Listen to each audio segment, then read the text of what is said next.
Hebron Ministries. என்பது தேவனுடைய குடும்பம். இந்த 4 காரியங்களை பார்ப்போம். ஒன்று, நல்லா குறித்து வைத்துக் கொள்ளுங்கள், வாய்ஸ் ஆஃப் காட், தேவனுடைய சத்தம் கேட்கும். இரண்டாவது, வாய்ஸ் ஆஃப் an archangel, பிரதான தூதனுடைய சத்தம். மூன்றாவது, சவுண்ட் ஆஃப் ட்ரம்பட், தேவ எக்காலம்.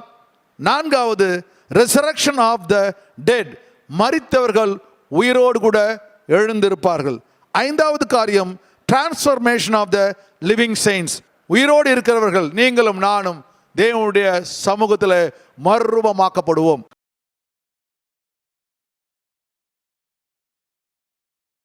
தேவனுடைய ஜனமே, 4வது காரியத்திற்கு நாம் போகின்றோம். ஆண்டவர் தேவன் பரிசுத்த ஆவியானவர். 4வது, கிறிஸ்துவுக்குள் மரித்தவர்கள் முதலாவது உயிரோடு கூட எழுந்திருப்பார்கள். அல்லேலூயா. அது மிக மிக முக்கியமான காரியம்.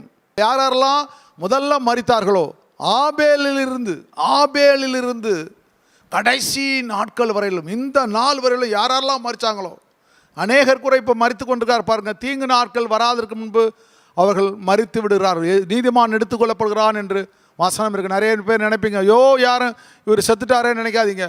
அவங்க செத்தது நல்லது. அவங்க தீங்கு நாட்கள் வராதுக்கு முன்னாடி தேவன் எடுத்துக்கிட்டார். ஹல்லேலூயா. அதனால் யாரையும் நாம் குறை சொல்ல வேண்டாம். கர்த்தர் நம்மை உயிரோடு கூட வைத்திருப்பதற்காக தேவனுக்கு நன்றி செலுத்துவோம். மாத்திரமல்ல, தேவனிடத்திலே நாம் நன்றி உள்ளவர்களாக இருப்போம். கர்த்தரை ஆஸ்வதிப்பார். நம்ம கொடுத்த ஜீவனை கொடுத்ததற்காக நன்றி ஆண்டவரே. பரிசுத்தவானே நன்றியாக. கிறிஸ்துவுக்குள் மரித்தவங்களை தேவன் என்ன பண்ணுறாரு? 4வது காரியம், உயிரோடு கூட எழுப்புகின்றார். அப்போ அந்த உயிரோடு கூட எழுப்பும் இந்த சத்தம் என்ன பண்ணுது?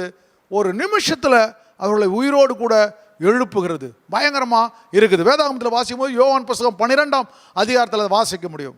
அங்கே வாசிக்கும் பொழுது என்ன நடக்குதுன்னு பார்த்தீங்கன்னா, அவர் ஆண்டவருடைய சத்தம், நான் உன்னை மகிமைப்படுத்துவேன், இன்னும் மகிமைப்படுத்துவேன் என்ற ஒரு சத்தம் அங்கே கேட்கும்.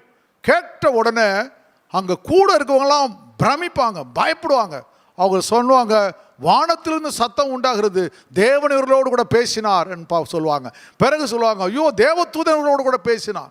அப்போது அந்த ஆண்டவர் ஊழியம் செய்த நாட்களில் வானத்தில் ஒரு சத்தம் உண்டாவது பாருங்க. கூட இருந்தவங்க கேட்குறாங்க. நான் முன்னாடி சொன்னேன், மோசே இருந்த நாட்களில் வானத்தில் சத்தம் உண்டாது அவர்கள் கேட்கின்றார்கள். இயேசு இருந்த நாட்களில் இயேசுவோடு கூட அதே மாதிரி ஞானஸ்தானம் பட்டு கரை ஏறும்பொழுது வானத்தில் சத்தம், இவர் மேல் நான் பிரியமாக இருக்கிறேன், இவர் என்னுடைய நேசகுமாரன். அப்போது அந்த சத்தத்தை எல்லாரும் கேட்கிறார்கள் பாருங்களேன். அப்போது தேவாதி தேவன் அந்த சத்தத்தெல்லாம் இப்போ நம்மளால் கேட்க முடியல. ஏனென்றால் நாமெல்லாம் பரிசுத்தவான்கள். அந்த மாதிரி சத்தம் இந்த நாட்களில் கேட்க முடியவில்லை. ஏன்னா நிறைய நாமெல்லாம் ரொம்ப நீதிமான்களாக இருக்கின்றோம். கர்த்தருக்கு ஸ்தோத்திரம். ஆண்டவரே, பரிசுத்த ஆவியானவருக்கு நன்றி ஆண்டவரே. அட்லீஸ்ட் வருகையில்லாத நாங்கள் எடுத்துக்கொள்ளப்பட வேண்டும் என்று ஜெபிப்போம். கர்த்தர் நம்மை ஆஸ்வதிக்க வல்லமை உள்ளவராக இருக்கிறார். ஹல்லேலூயா. அந்த சத்தத்தை கேட்ட இந்த சத்தத்தை கேட்ட என்று சொல்கிறத நீங்கள் அப்படியே போய் பிரமிச்சிடாதீங்க. தேவ சத்தத்தை மொத்தம் மனுஷன் கேட்கணும். ஹல்லேலூயா. இப்போ ஆண்டவருடைய சத்தம் அங்கே துணிக்கிறத பார்க்க முடிகிறது. பயங்கரமான திட்டங்களும் தேவ தயவுகளும் தேவன் வைத்திருக்கின்றார். வேதாகமத்தில் வாசிக்கும் பொழுது பவுலின் வாழ்க்கையில் அந்த ஆக்ஷன் அப்போஸ்தலர் புத்தகத்தில் வாசிக்கும் பொழுது அங்கே பவுலே பவுலே நீ ஏன் என்னை துன்பப்படுத்துகிறாய், முள்ளில் உதைக்கிறது உனக்கு கடினமா இல்லையா அப்படின்னு சொல்லி ஆண்டவர் பேசுகிறாரு. பேசின உடனே கூட இருக்கவங்கெல்லாம் அவனோட கூட ஜேர்னி பண்ணுறவங்க, அவங்களோட பயணம் செய்கிறவங்க அந்த சத்தத்தை கேட்குறாங்க. கேட்டுட்டு சுற்றி பார்க்குறானுங்க. சுற்றி விட ஒருவரும் யாருமே இல்லையே அப்படி சொல்லி பிரமித்தார்கள். இந்த வாசனம் ரொம்ப பயங்கரமாக இருக்குது பார்த்தீங்களா? அப்போ அந்த சத்தம் மிக வல்லமை உள்ளதாய் மாறுகிறது. அப்போ அந்த சத்தம் வரும்பொழுது என்ன நடக்கும்? கல்லறைகளில் இருக்கிறவன் உயிரோடு கூட எழுந்திருப்பான். நினச்சி பாருங்க. அந்த கீழ்ப்பா கல்லறையில் நிறைய பணங்கள் இருக்குது. நிறைய ஒவ்வொரு கல்லறையில் நிறைய பேர் பிணங்கள் இருக்குல்ல. உலகம் முழுவதும் டப்பு ஓப்பன் ஆகும் பயங்கரமாக. எந்த ஒரு இடத்துல இருந்தாலும் பிரமிடில் இருக்க கூட அவன் ஆண்டவரோட பிள்ளையா அவனை பிரமிடில் வச்சுதான் அந்த பிரமிட் அப்படியே உடையும், ஜமால் உடைஞ்சி அப்படியே அவர்கள் உயிரோடு கூட எழுந்திருப்பார்கள். எக்ஸ்பிரஸ் மாலில் நீங்கள் போயிருந்தாலும் கூட டப்புன்னு அந்த சவுண்டு கேட்ட உடனே டபால்னு அவர் அப்படியே வெளியில் போயிட்டு ஜன்னல் வழியாக வெளியில் போயிடுவார். இவர் ஓடி வந்து வெளியில் பார்ப்பார். அவரே ஒரு மேலே பறந்து போயிட்டு டேன்னு அவர் கத்துவார். இவர் ஐயோன்னு கத்துவார். மேலே அவர் போயிடுவார். முடிஞ்சு போச்சு. எக்ஸ்பிரஸ் மாலில் இருந்தாலும் சரி, எந்த இடத்துல நீங்கள் இருக்கிறீங்களோ அந்த இடங்கள், தியேட்டரில் இல்லை, ஆனால் எந்தெந்த இடத்துல இருக்கிறீங்களோ அந்தந்த இடங்களில் முக்கியமான இடத்துல பாஸ்டர் இங்கே தான் நீங்கள் ஏதாவது ஒன்று கேட்பீங்க. அதனால் ஆண்டவர் தேவன் எந்தெந்த இடத்துல இருக்கிறீங்களோ அந்த இடத்துல இருந்து ஆடிட்டோரியத்தில், சர்ச்சில், அந்த நேரத்தில் அந்த ஆண்டோட வருகை பண்ணி எந்தெந்த வீடுகளில்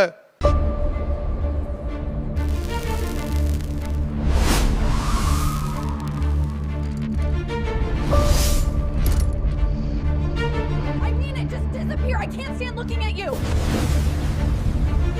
Wait, what are you doing?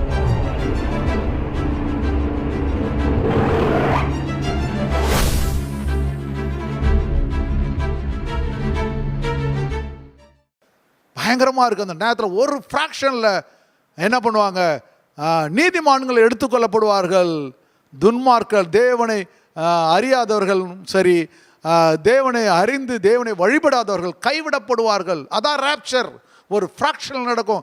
எல்லாரையும் தேவன் அந்த கிறிஸ்துவுக்குள் மரித்தவங்க ஆண்டவர் தேவாதி தேவன் உயிரோடு எழுப்பார். பிறகு ரெண்டாவது உயிரோடு இருக்கிற நாம தேவன் மேலே கொண்டு வருவார். இந்த காரியங்களை தேவன் நமக்கு செய்கிறார். இந்த காரியங்களை நீங்கள் கவனமாக இருங்க.